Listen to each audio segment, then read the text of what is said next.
La Wehrmacht, la fin d'un mythe, une collaboration Perrin, guerre et histoire sous la direction de Jean Lopez. Alors on ne présente plus Jean Lopez d'heureuse mémoire. À chaque fois qu'il publie ou qu'il participe à une publication, l'ouvrage est de très grande qualité. Et la Wehrmacht, la fin d'un mythe, rejoint à ce titre le rayon des publications d'excellente facture. Alors de la Wehrmacht, on croyait tout connaître vivant sur un mythe formé par Jacques Benoît Méchain et relayé par des dizaines d'historiens, le grand public croit encore à la légende dorée de la première armée du monde demeurée invincible avant de crouler devant la masse opposée par les Alliés, tout en combattant héroïquement jusqu'au bout sans trop se compromettre avec le nazisme. En clair, à l'ouest, elle aurait perdu devant un matériel surabondant, servi par des combattants médiocres.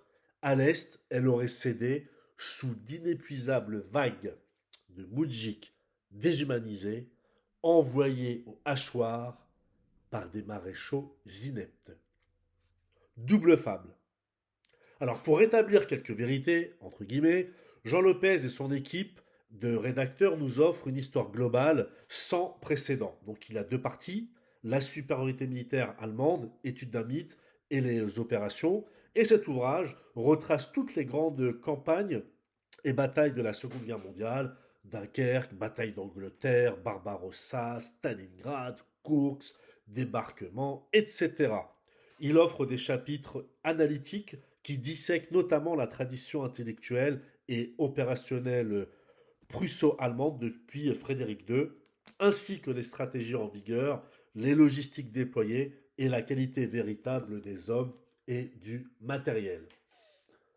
Pour vous donner un ordre d'idée des chapitres utilisés, on pourra évoquer 2 siècles de fureur et de mythes, ce que l'art militaire doit à l'Allemagne, les officiers une caste en dehors de l'État, quand les vaincus écrivent l'histoire, la Wehrmacht en rodage, 1940 la plus folle des victoires, 1941 Empire à l'Est, 1942 la fin du commencement, etc.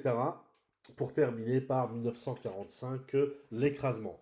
Cet ouvrage se lit facilement, il est vraiment très instructif, car de nombreuses notions stratégiques, tactiques sont analysées, décryptées pour le plus grand plaisir des amateurs d'histoire, de guerre, de stratégie et de tactique. Lisez ce livre, vous ne le regretterez pas. La Wehrmacht, la fin d'un mythe, chez les excellentes éditions Perrin, en collaboration avec Guerre et Histoire, sous la direction de Jean Lopez. Quand vous l'aurez lu, mettez-moi en commentaire ce que vous en avez pensé. Merci et à bientôt.